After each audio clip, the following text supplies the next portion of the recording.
Ngiyabona bantu bakithi siyadinga ukuyifunda le yokuyithatha serious. Bantu bakithi abamnyama kufesi funda ukuyithatha serious. Akwazi ukuthi namhlanje emva kwesikhathi esingaka uzokhuluma nathi usitshele ngokuthi uZuma wadla imali enkandla kumuzi wakhe. There are so many facts bafethu asephumile ngalonto. Okufuna nje mawunomqondo nje basic ngisho ka second year ukwazi ukubona that you believed kakimos. Facts aphuma lento yenkandla ukuthi only 7 million out of 246 million wathi uZuma udlile okufanele ukhokhwe back. Nawo futhi hayi ngoba uZuma kuthiwa untshontshile, ingoba kuthiwa nje indleko zakhona zame zawabenefita anjuli ngokwe-report kaThuli Madonsela. And nangalo report le ka 7 million i-report ka-treasury bangikhumbula kahle clearly kuyamclearisha nje uZuma ekuthela kho mali ayitshontshayo kwaleli haba lika 246 million kwangamanga. So if unomqondo la ngaphela guys la phakathi kukhona ubuchopho, you can't be telling us today about inkandla. You can't be doing that. If usasitshela lokho mas-debate la ku TikTok uzama ukubringa lonto, hayi guys mina ngibona ihlefesi siyithatha serious bayeke. We can't debate that kind of stupid politics, just stupid nonsensical politics. And how many of you abekhuluma indaba ukuthi hey I'm still nikhuluma nezinkhihliza amagwembe nje wasuke nikhuluma emasontweni. Kuyavela manje bafethu ukuthi ayikho into I'm still, even noba uThuli Madonsela bengisesayidini lenu now they are coming clear ukuthi hey ayi kahle kahle into I'm still understand uzomungena kanjani. Kodwa namanje khona abantu abamnyama base-stuck kuleyo nonsense. And uthi ukhuluma politics serious befuna ukuzofaka le nonsense, this rubbish. Ngisho sekune evidence ukuthi li rubbish kodwa basazama ukuyifaka. And ubone nje so nje I think umlezo wami uya kulaba abanye amakhuluma politics TikTok guys, we don't have to attend to those guys now. Labantu basasenza lo politics nje bhedayo le noma siproviwa yikho still basaqhubeka nayo. We don't have to attend to those people. Honestly, nginayo patience mina nomuntu odebateayo, kodwa I don't have patience for those people because clearly basofuna uku-engage into what we call eristic dialogue. I-dialogue ngayo kumase uthole truth, you're just dialoguing for the sake of dialogue. No, we don't have time for that nonsense. We've got a serious struggle that we're dealing with. So bafethu yingakho first funde la each other serious. You can't be entertaining that kind of rubbish from a black person. Ngoba imvama lo rubbish ayikho kubantu abangafundile noma abangazi. Ikubantu who know exactly the truth but they decide to stick on rubbish simply because they hate Zuma or they've said so many bad things about Zuma now they feel like it's too far to come back to senses. So we can't help those people bafethu ngoba iqiniso lethi some of the black people are conscious sellout. They're just nje stooges of whiteness. They're stooges of whiteness. So you can't change a stooge of whiteness because being a stooge of whiteness kuza nama privileges at easy. So people can't let go of those privileges just to speak truth. Engezukubanika lawo ma privilege. Still understand lokho bafethu as part of a growth revolution yethu.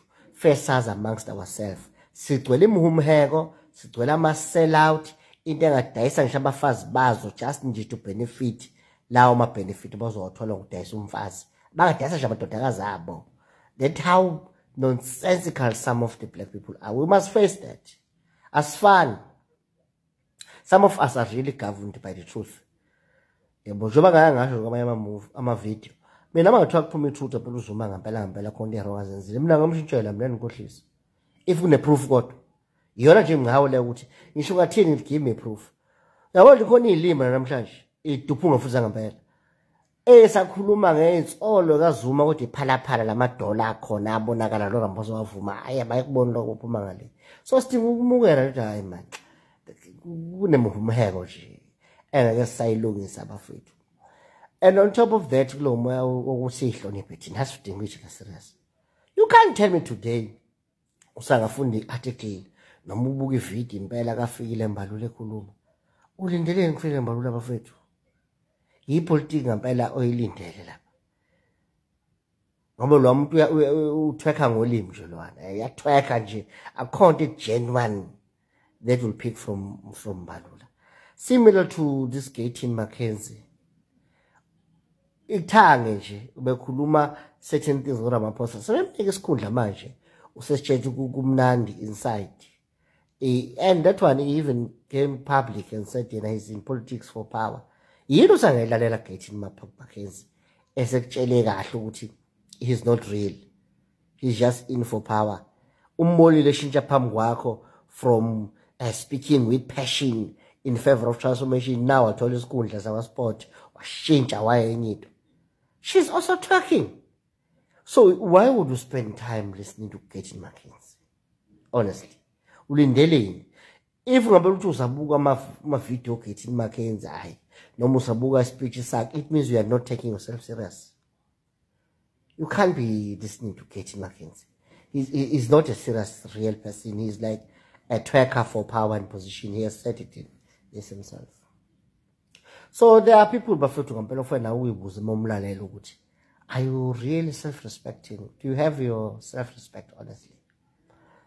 If usa entertain abantu abazokhuluma nonsense lena yonkandla yo amsti seyiprove into lezo azikho, and uZuma bonke libukhuluma kabi ngaye, bonke abahlelo obala nje njengezinqazi esisele manje oRamaphosa abahlela amakhesi okophalaphala uexposeke even uNPA kwa exposeke osazi kwa exposeke ijudiciary. Akekho namhlanje ohlelo ongazi ukuthi lethu constitutional court it's a waste of thing. Uzondo expose to the court. Constitutional court is just a political office kaRamaphosa. Finish. So makuthiwa njengamanje nawe uZondo uyogibela stage yokhuluma. Do you need to waste your time listening to Zondo? The guy is clearly known ukuthi he was never genuine in law. He was just a tool in the office of the Chief Justice. What respect do we have to give him? Beyond ukuthi ubaba kabani noma umkhulu kabani, there's no other respect. Ungambongela nje ukuthi was successful wathola salary ka Chief Justice, but he never had a dignity ka Chief Justice. So these are not people that you can really waste your time and listen to. Mina even uRamaphosa shame angazi mathwang to yakhuluma Ramaphosa ngiyomlalela, what will come out of that person? What will come out of Rama? Yini usangathatha serious show Ramaphosa bafethu? Yini ngapha ungathatha serious besides ukuthi usene power yokuba president? What else that you can really listen to coming from Ramaphosa? He has proven that he's just a male figure who's controlled elsewhere. You can't be listening to that kind of level of nonsense. So ikulela ukuthi nathi bafethu first funda ukuyithatha serious. There are people that you shouldn't be listening to today because they've been exposed. Actually, they're not what one thought they are. They're just complete waste in their offices. They can't even be genuine to themselves. They're just wasteful souls that you cannot actually worry about. Baningi ANC so nomaqala ekhuluma. Abanye confused njengosole bapayela confused. Ngapha bafuna ukustika tweet futhi ANC yadayisa, but ngapha basachaza ukuthi sustain hatred kaZuma. But both are illogical. There's no logic, there's no substance in them. So yeah, shame. Ithina manje we must learn to take ourselves seriously bafethu. There are people that we don't need to entertain anymore.